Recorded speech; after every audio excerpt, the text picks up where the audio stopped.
로마서 1장 24절로 27절 말씀을 제가 봉독해 올리겠습니다.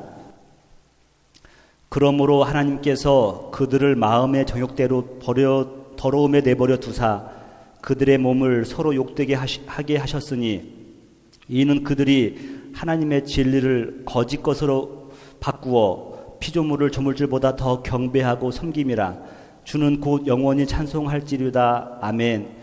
이 때문에 하나님께서 그들을 부끄러운 욕심에 내버려 두셨으니 곧 그들의 여자들도 순리대로 쓸 것을 바꾸어 영리로 쓰며 그와 같이 남자들도 순리대로 여자 쓰기를 버리고 서로 향하여 음욕이 부릴 듯하며 남자가 남자와 더불어 부끄러운 일을 행하여 그들의 그릇 때문에 상당한 보응을 그들 자신이 받았느니라. 아멘.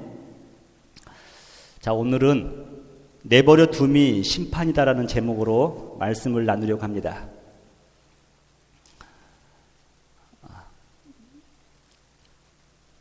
여러분, 죄인들에게 희망이 있다는 것은 바로 하나님께서 우리 삶 가운데 개입하시기 때문에 그렇습니다. 우리의 숨겨진 불의가 드러나고 거짓이 탄로납니다. 인간들의 죄성이 여실히 드러나는 것입니다. 이러한 현상들은 하나님께서 개입하실 때 드러나는 것들입니다. 따라서 하나님의 자녀들은 하나님의 개입으로 인해서 우리의 어두운 부분이 드러나는 것을 두려워하지 말아야 합니다. 아픈 부분이 드러나야 올바른 진단과 또 처방을 내릴 수 있기 때문입니다. 하지만 하나님 앞에서 자신들의 죄악이 드러난 것을 두려워하는 죄악의 무리들이 성경에 소개되고 있는데요. 마지막 날 하나님의 심판이 시작될 때 악의 무리들은요, 자신들의 죄악과 더러움이 하나님 앞에서 드러나는 것을 두려워합니다. 그래서 그것들이 숨겨지기를 원하는 거예요. 우리 예수님께서 6번째 인을 떼시니까요, 하늘이 막 말리고 해가 떨어지는 겁니다. 그때 요한계시록 6장 15절에서 17절에는 이렇게 말씀하고 있어요. 땅의 임금들과 왕족들과 장군들과 부자들과 강한 자들과 모든 종과 자유인이 굴과 산들의 바위 틈에 숨어서, 이 사람들은요, 주님을 알지 못했던 사람들이에요. 이들이 말하기를 산들과 바위에게 말하되 우리 위에 떨어져 보좌에 앉으신 이의 얼굴에서와 그 어린 양의 진노에서 우리를 가리라. 여러분, 바위가 내 위에 떨어지면 죽는 겁니다. 그 정도로 하나님 앞에서 자신들의 더러움이 드러나는 것을 두려워하는 겁니다. 그럼 17절에 이렇게 말씀하고 있어요. 그들의 진노의 큰 날이 이르렀으니 누가 능히 서리요. 죄인들은 자신들의 더러운 부분들이 드러나는 것을 두려워합니다. 하지만 우리 믿음의 자녀들은 하나님의 개입으로 인해서 우리의 불의와 거짓과 죄성이 드러나는 것을 두려워할 필요가 없다는 것입니다. 도리어 두려워할 것은 뭐냐면요, 하나님께서 우리 가운데 개입하지 아니하시고 우리를 내버려 두신다는 것을 두려워한다는 겁니다. 제가 저희 가정 얘기를 되도록이면 안 하려고 하는데, 이건 제가 이제 여러분들에게 이해를 시키기 위해서 이 얘기가 적당하다 싶어서 제가 하는 겁니다. 하루는 집에 들어가 보니까요, 제 아들과 아내가 전쟁을 치르고 있어요. 전쟁을 치르고 있는데 대부분이 아들이 이기는데, 그날따라서 제 아내가 전세를 역전했어요. 제가 어떻게 제 아내가 이제 이겼나 봤더니 심플하더라고요. 아들이 무엇을 하든지 간에 이거노 하는 겁니다. 무시하는 거예요. 무슨 말을 해도 대꾸도 않는 거예요. 밥은 줘요. 그냥 밥은 주는데, 애따 먹으라 주는데 그 위에 선포도 합니다. 나는 더 이상 내 엄마 안 될 거다. 네 엄마 되는 걸 포기했다. 그러니까요, 막 얘가 반나절도 못 가서 쩔쩔매면서 엄마 눈치를 보면서 나중에는 잘못했다고 빌더라고요. 진짜로 엄마가 자기를 포기하는 줄 알았나 봐요. 여러분, 사랑은 관심이라고 합니다. 사랑의 반대말은요, 미움이 아니라 무관심한 거예요. 오늘 본문에서는 경건하지 않는 자들과 불의한 자들을 내버려 두신다고 주님은 말씀하고 있습니다. 여러분 이해 못하겠는 게 이거예요. 사랑하시는데 버려둔다는 겁니다. 인간적인 생각으로는 도무지 이해할 수가 없는 거예요.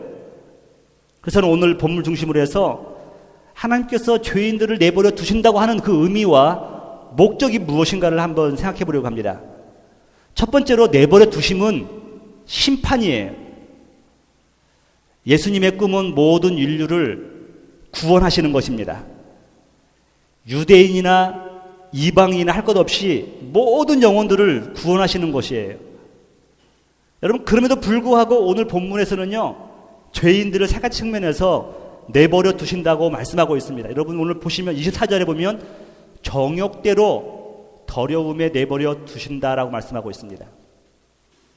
또 26절에 보면 부끄러운 욕심에 내버려 두셨다라고 말씀하고 있어요.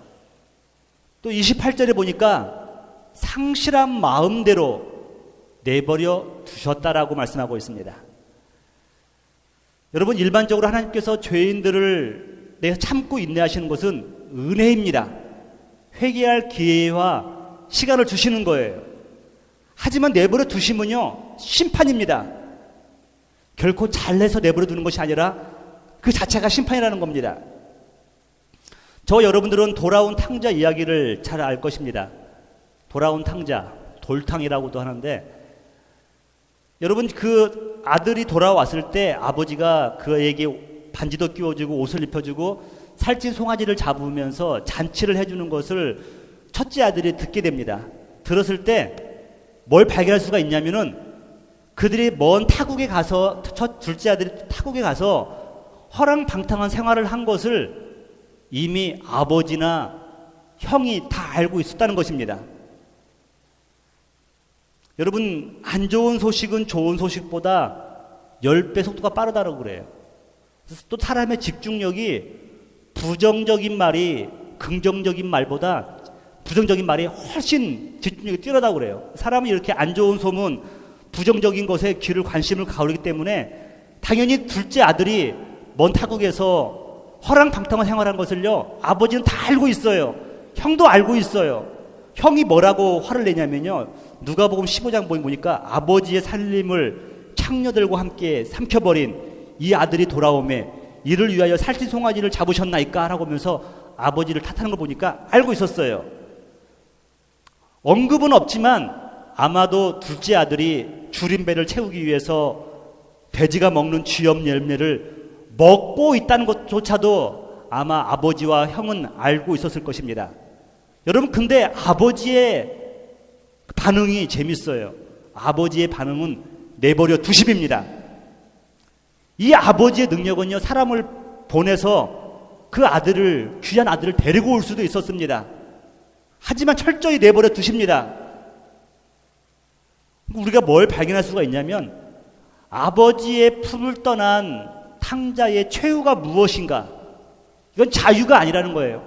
아버지를 떠난 것이 자유가 아니라 고통과 고난의 시간이라는 것을 보여주고 있는 겁니다. 그리고서 아버지는요 기다리시는 겁니다. 여러분 아버지의 내버려 두심은 돼지와 같은 삶이에요. 더러움 가운데 내버려 두시는 겁니다. 이곳에서 둘째 아들이 깨달을 수 있는 건 뭐냐면요 육체의 정욕과 쾌락의 결과는 더러움밖에 없다는 것을 알게 되는 것이에요. 이것을 깨달을 수 있다는 것은 큰 은혜입니다. 이 둘째 아들은 깨닫고요 아버지 집으로 마음이 향하잖아요.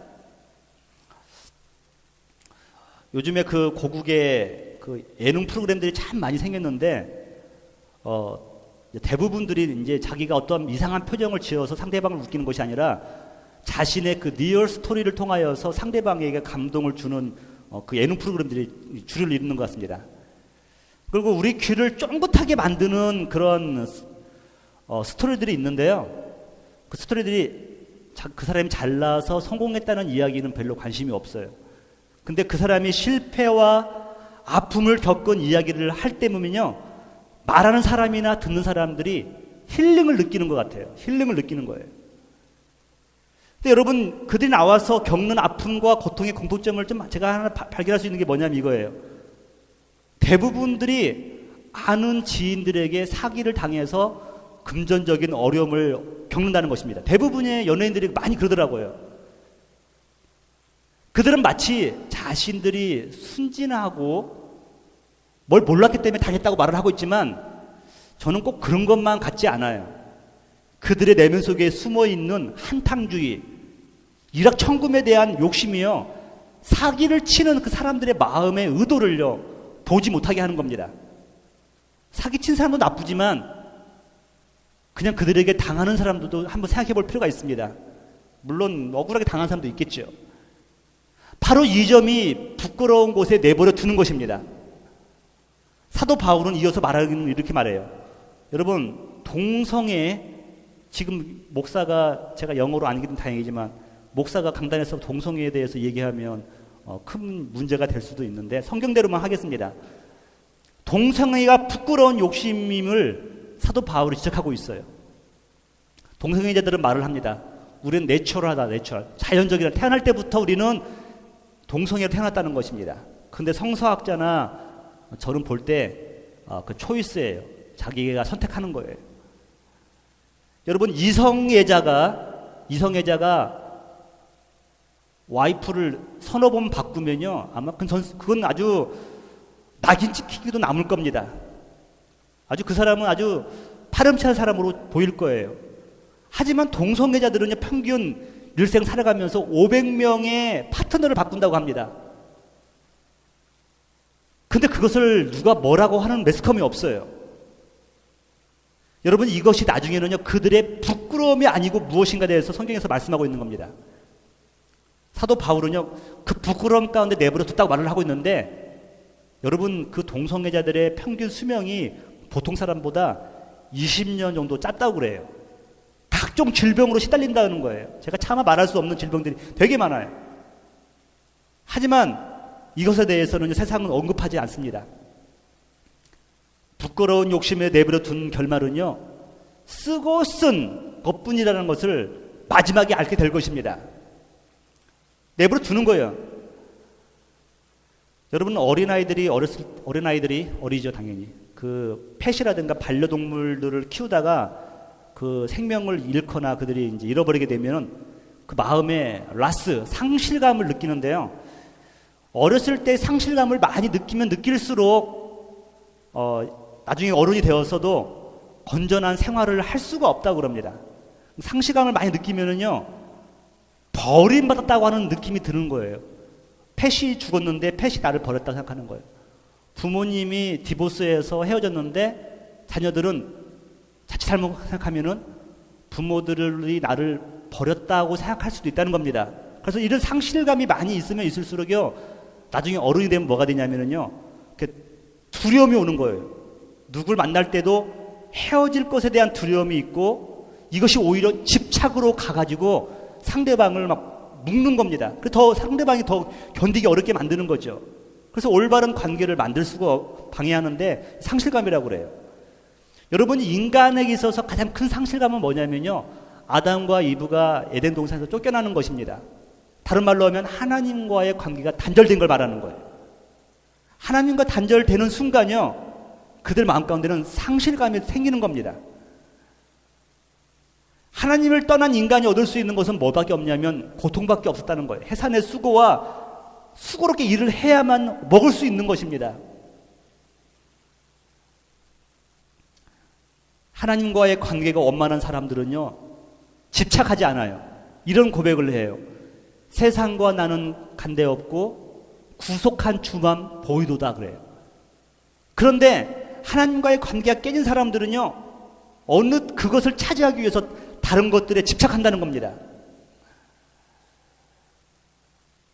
제가 이 말씀을 준비하면서 한 생각 드는 게 뭐냐면, 설교자에게서 하나님이 떠났다고 생각한다는 순간 어떠한 일이 벌어질 것인가 생각만 해도 아찔하더라고요.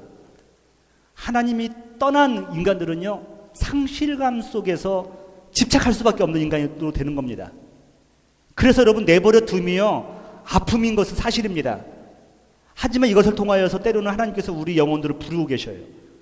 하나님을 마음을 깨달을 수 있는 것이 또 은혜라고 말씀하고 있는 겁니다. 그래서 여러분, 우리는 하나님께서 내버려 두심을 거룩한 내버려 두심으로 우리가 보아야 됩니다. 그래서 우리가 깨달을 건 뭐냐면요, 우리가 잘해서 결코 내버려 두는 것이 아니라 회개하고 돌아올 시간과 기회를 주시는 거예요. 사랑하는 성도 여러분, 저는 저와 여러분들이 우리가 서로가 어떠한 현실에 있는지 잘 모르지 않습니까? 그런데 나와 주님은 알고 있어요. 주님이 내버려 두신다는 것을 여러분 기뻐하지 마시고요, 그 가운데서 회개와 그 주님에 돌아갈 기회를 가지시길 바랍니다. 우리 하나님의 내버려 두심 앞에서 두렵고 떨리는 마음으로 다시 은혜의 보좌 앞으로 나가는 여러분 되시기를 주님의 이름으로 축복합니다. 두 번째로는요, 우리 깨달을 수 있는 게 뭐냐면 인정하는 것이 돌이킴의 출발점이라는 거예요. 가끔 제가 이제 평신도들을 만날 기회가 많이 있는데, 만나면은 이런저런 하다가 이제 그분들이 그런 말을 해요. 목사님, 교회의 부흥이 어디 사람 마음대로 되나요? 하나님이 다 뜻대로 되는 거죠. 이렇게 말하시는 분들이 많이 있는데, 그런 말 듣다 보면은 한편으로는 위로가 되면서도 부끄러운 마음이 듭니다. 사실 저도 모르게 자책하는 부분들이 많이 있는 것 같아요. 근데 제가 깨달은 게 뭐냐면요, 내 힘으로 할 수 없다는 것을 인정하는 순간 하나님과의 새로운 관계가 형성된다는 것을 알게 되었습니다. 여러분도 마찬가지예요. 여러분 자녀와 부모의 관계를 회복하기 원한다고 한다면요, 인정하세요. 하나님 앞에서 나는 내 힘으로는 할 수 없습니다. 하나님 개입하여 주세요. 그것을 인정하는 순간 오히려 자녀와 나의 관계는 회복될 가능성이 많습니다. 오늘 29절 30절을 한번 제가 읽어볼게요. 29절 보시면 곧 모든 불의, 추악, 탐욕, 악의가 가득한 자요, 시기, 살인, 분쟁, 사기, 악독이 가득한 자요, 수근수근하는 자요, 비방하는 자요, 하나님께서 미워하는 자요, 능욕하는 자요, 교만한 자요, 자랑하는 자요, 악을 도모하는 자요, 부모를 거역하는 자요, 줄줄줄 다 있죠, 여러분. 저는 사도 바울이 이러한 인간들의 그런 추악함을 굳이 나열하는 의도가 무엇인가에 대해서 한번 생각해 보았습니다. 이건 뭐냐면요, 본성적 악함을 인정하라는 것이에요. 모든 인간이 본성적으로 그런 악함을 가지고 있다는 것을 인정하라는 것입니다. 그리고 인정하면 쉬워진다는 거예요. 그래서 여러분, 신앙의 출발점은요, 자신의 연약함을 인정하는 것부터 시작하는 겁니다. 나도 실수할 수 있고 넘어질 수도 있고 때로는 하나님께조차 불순종할 수 있는 존재라는 사실을 시인하는 겁니다. 이런 사람들의 특징은 자기의 능력을 의지하기보다는 하나님의 능력을 의지합니다. 주님을 붙들고 씨름을 하는 겁니다. 주님, 나도 어떻게 할 수가 없는 사람입니다. 도와달라고 기도하는 건 씨름하는 거죠. 야곱이 야복강가에서 하나님과 씨름을 하는데요, 이 씨름하기 이전에 야곱은요, 수단과 방법을 가리지 않고 자기가 원하는 것을 다 얻었던 사람입니다. 인생 목적을 이루기 위해서 모든 걸 다 내려놓을 수 있는 사람들이었어요. 하지만 인간의 마지막 한계에 부딪히는 겁니다. 자신의 생명 앞에서, 자기를 죽이러 오는 형님 앞에서는요, 도저히 그 문제를 해결할 방법이 없는 거예요. 재산도 얻었지만, 아내와 자녀들도, 권력도 있었지만 채워지지 않는 그 무언가가 있었습니다. 그 장면이 성경에 다음같이 나오는데 창세기 32장에 나와요. 야곱은 홀로 남았더니, 여러분, 인간은 홀로 남는 거예요. 단독자죠, 단독자. 신 앞에서 단독자. 어떤 사람이 날이 새도록 야곱과 씨름하다가 자기가 야곱을 이기지 못함을 보고, 여러분 모르긴 몰라도 우리가 예수님 만나기 전에 우리 자아가 이 자아예요. 하나님이 여러분을 이길 수도 없었고 저도 이길 수도 없었어요. 자아가 깨지지 않으니까요, 하나님께서 야곱을 이기지 못함을 보고 그 본성대로 사랑하는 거죠. 그가 야곱의 허벅지 관절을 치매, 야곱의 허벅지 관절이 그 사람과 씨름할 때에 어긋났더라. 관절은 뭡니까 여러분? 몸을 지탱하는 거예요. 디스크도 되는 거예요. 버팀목이에요. 비빌 언덕이에요. 오늘날 말하면 여러분 자녀들에게 있어서 비빌 언덕은 부모 아닙니까? 근데 그 비빌 언덕 관절을 치는 겁니다. 나는 이것은 버틸 수 있겠다 싶었는데 그걸 쳐버리는 거예요. 어긋나는 거죠 여러분. 21절 보니까 그가 이르되 날이 새려니와 나로 가게 하라. 야곱이 이르되 당신이 내게 축복하지 아니하면 가게 하지 아니하겠나이다는 거예요. 내 인생의 문제도 다 드러났는데 더 이상 추할 것이 없는데 다 드러난 이왕에 문제라도 해결받아야 되지 않겠느냐. 축복해달라는 겁니다. 27절 그 사람이 그에게 이르되 내 이름이 무엇이냐. 그가 이르되 야곱이니이다. 그가 이르되 내 이름을 다시는 야곱이라 부를 것이 아니요 이스라엘이라 부를 것이니 이는 내가 하나님과 몇 사람과 겨루어 이루어 이겼음이니라라고 말씀하고 있어요. 야곱의 위대함은요 하나님과 씨름하여서 이긴 것이 아닙니다. 이렇게 보면 초보적인 거예요. 자신의 한계를 알고 절대자의 도움을 간절히 요구한 것, 이분이 아니면 내 인생은 아무것도 아님을 깨달은 것, 이것이 야곱의 위대하다는 것입니다. 축복하지 않으면 가게 하지 아니하겠나이다. 다른 말로 하면 죽는 한이 있더라도 내 인생의 문제를 당신으로부터 해결받기를 원한다는 마음이었습니다. 저는 이러한 야곱이 좋아요. 자신의 성공을 자랑하고 가진 것을 자랑하고, 이런 야곱은 32장 야곱은 세상 표현으로 밥맛입니다. 그런데 32장에서 주님 앞에 맞으면서도 주님을 붙들고 씨름하고 있는 그 야곱이 멋있어요. 자신의 약점을 고스란히 하나님 앞에서 인정하고 살려달라 애걸하는 그 모습이 마치 저의 모습인 양 막 흥분이 됩니다.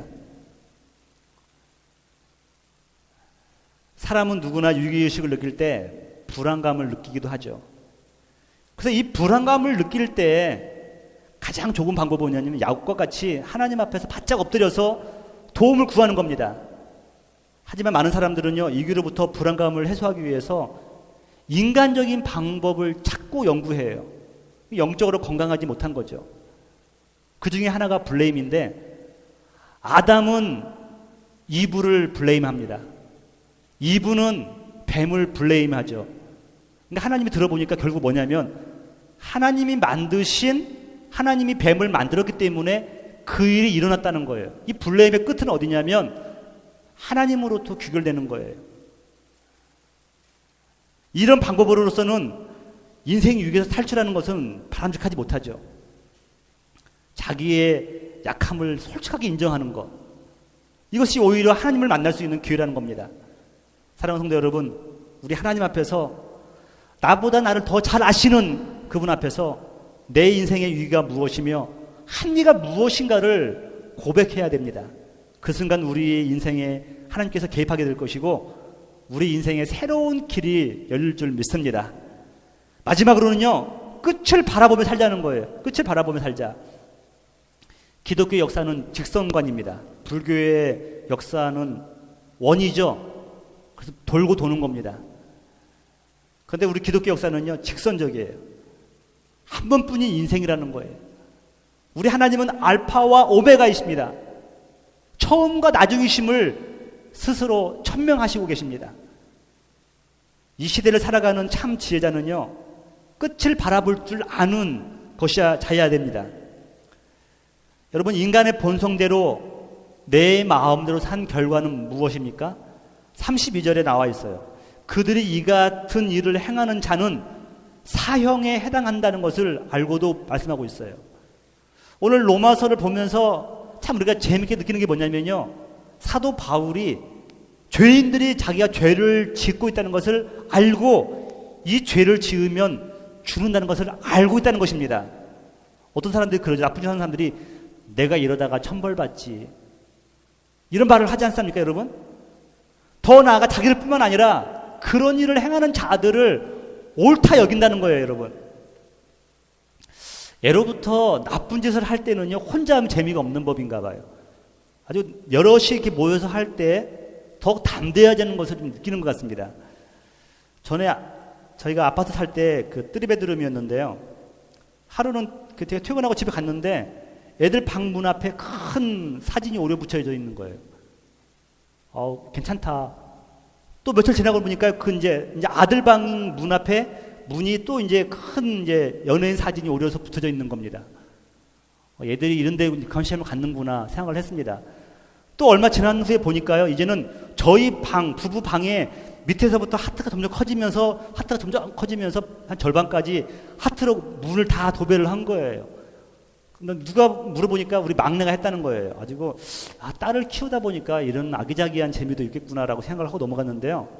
며칠 시간 지난 후에 아내가 막 웃으면서 말을 합니다. 여보, 당신 화내면 안 돼. 화내면 안 돼. 남편이 화를 잘 내는 것 같아요. 화내면 안 돼 하면서 한 말이 뭐냐면 애들이 그 문은 전부 다 구멍을 내는 겁니다. 문이 아마 합판이 약했던 것 같아요. 밀어도 이렇게 구멍이 나고 좀 발로 차면 구멍이 나는 거예요. 그러니까 처음에 애들이 자기네 방도 구멍 내놓고 오빠네 방도 구멍 내놓고 이제 부모님 방도 구멍 내놓고 그걸 엄폐하기 위해서 세 명이 머리를 써가지고 그걸 다 막아놓은 거예요. 저도 웃음이 나오더라고요. 약속을 했기에 화를 낼 수 없었지만 저희 집에 전에 살던 집은요, 문은 다 구멍이 나 있던 집이었습니다. 재미는 사실은 최소한 애들 세 명은 서로의 잘못을 알고 있었지만 담합하여 부모를 속이기로 작정을 한 겁니다. 누가 가르쳐주지 않았는데도 불구하고 그들은 본성적으로 이러한 악한 행동을 하는 겁니다. 바로 이것이 인간의 본성이죠. 죄인들의 특성은 자기만 죄를 짓는 것이 아니라 다른 사람이 같은 죄를 지을 때 옳다고 해주는 겁니다. 오늘날 우리 신앙인의 삶에 하나님의 능력이 드러나지 않는 이유는 무엇인가 대해서 생각을 해보았습니다. 믿음으로 구원받는다는 그 구원론은 우리에게 확실합니다. 하지만 구원받은 하나님의 자녀들에게 행위에 대한 심판에 대해서는 가르치지 않는 거예요. 구원은 믿음으로 받고 저지만 우리가 행위에 대한 심판에 대해서는 말을 하지 않는 겁니다. 성경에서는 각 사람에 대한 행위에 대한 심판이 있다고 말씀하고 있어요. 전도서 12장 14절에 보면 하나님은 모든 행위와 모든 은밀한 일을 선악간에 심판하시리라. 믿는 자들은 그리스도가 다 심판받았기 때문에 그것 때문에 지옥 갈 일은 없지만, 그러나 행위에 대한 심판은 사도 바울이 또 이렇게 말씀하고 있어요. 고린도후서 3장 13절에 보니까 사도 바울이 이렇게 말을 해요. 각 사람의 공적이, 최소한 여기서 사도 바울이 각 사람이라 말할 때는 교회 안에 있는 성도를 가리킵니다. 각 사람의 공적이 나타날 터인데 그날이 공적을 밝히리니 이는 불로 나타내고 그 불이 각 사람의 공적이 어떠한 것을 시험할 것임이라. 만일 누구든지 그 위에 세운 공적이 그대로 있으면 상을 받고 누구든지 그 공적이 불타면 해를 받으리니 그러나 자신은 구원을 받되 불 가운데서 받는 것 같으니라라고 말씀하고 있습니다. 여러분, 잘 한번 정리해 볼게요. 우리가 구제하고 선을 행하는 것 때문에 구원받는 건 아니에요. 그런데 구원받은 하나님의 자녀들은요, 구제를 하고 선을 마땅히 행해야 된다는 겁니다. 이런 차원을 지금 사도 바울이 말을 하고 있는 거예요. 그것을 사도 바울이 굳이 상급이라고 하는 말을 통하여서 우리에게 전해주고 있습니다. 여러분, 제가 생각을 해보는 거예요. 구원은 다 똑같아요. 구원 똑같이 다 받았어요. 근데 여러분, 하나님 나라를 위해서 일생을 헌신한 사람과 자기 자신을 위해서 일생을 허비한 사람, 어찌 그 상급이 하나님 나라에 똑같다고 말할 수가 있겠습니까? 같아요, 여러분? 같을까요? 같다고 한다면 우리는 우리 자신을 위해서 주님만 시인하고 입으로 고백하면서 우리가 즐기면 우리가 더 장땡 아닙니까? 그런데 그렇지가 않아요. 사도 바울이 말하면요, 마지막에 불이 나타나서 심판을 하는데요, 그 세운 공적이 금이나 은이나 보석은 상관없는데 나무나 집이 나타났을 때는 다 타서 없어진다는 겁니다. 받을 상이 없는 거죠. 구원은 받되 받을 상이 없다는 것입니다. 저는 성도의 담대함은 우리를 위해 대신 죽으신 예수 그리스도의 희생과 사랑이라고 저는 믿습니다. 성도의 담대함은 예수 그리스도의 희생과 사랑이에요. 십자가의 은혜예요. 보혈이에요. 그러나 또한 우리의 경건한 삶으로부터 성도의 담대함이 나온다는 것을 우리 잊어서는 안 되는 겁니다. 그 성도는요, 마지막을 벌어야 되는 것이에요. 성도 여러분, 말씀을 정리하면서 하나님께서 내버려 두심은요, 심판이심을 우리가 알아야 됩니다. 잘해서 내버려 두는 것이 아니라 그 죄악 가운데서, 고통 가운데서 깨달으라고 내버려 두시는 거예요. 그래서 저와 여러분들은 끝을 바라보면서, 주님이 오실 날을 바라보면서 그런 영적인 안목을 달라고 주님께 구하면서 말씀대로 살아가는 여러분 되시기를 주님의 이름으로 축원드립니다. 아무쪼록 이 말씀을 통하여서 여러분 남은 여생 가운데 담대한 주님의 자녀들 되기를 다시 한번 주님의 이름으로 축복합니다.